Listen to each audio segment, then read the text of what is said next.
matchup and be like, okay, sure, it might have been a very one-sided victory for Sashi, but different circumstances with the whole ranked unranked stuff. But yeah, I think the big thing I want to highlight is the fact that Cybershock are 0-3 and currently choking in this group.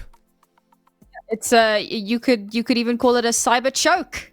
That's what I was going for. That's what I was going for there, yeah. I love that we're on the same wavelength. Let's take a look at our player to watch, because there was a player that you had pointed out, and I must admit, I hadn't realized that he had moved on to this team fairly recently, so I was pretty excited when I saw his name as well. So, Freddie, why are we excited about this guy?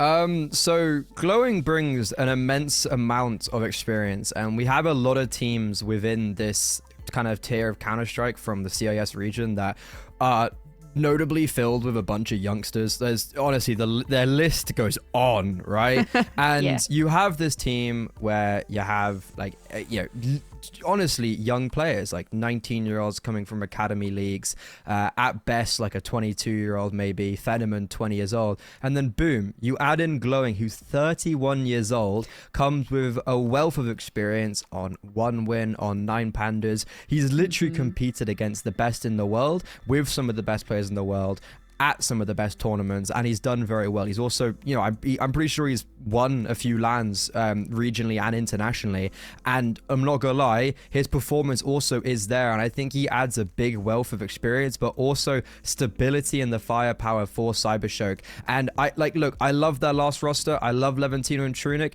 but especially Levantino struggled, killed apart them, and I think Blixie replacing him and Glowing replacing Trunic Warrise, Glowing has already showed, and especially today with me with all the overtimes, that god damn it, this guy can save the day with multi-kills when you need him. And I think especially against Sashi, we're gonna need to see more from him than we already have against Ecstatic today.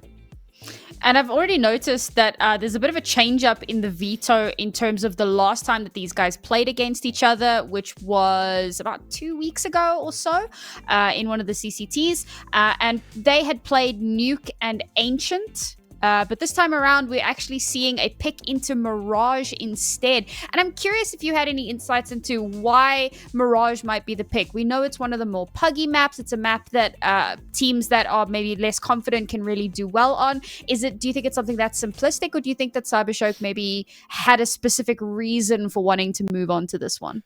Probably because it didn't really work out too well last time, but also on the basis, the big important factor of this veto maybe isn't necessarily what was picked by Cybershock, it's more so what was banned by Sashi. And I think the really big part of this veto for me is the instant ban of Anubis for Sashi.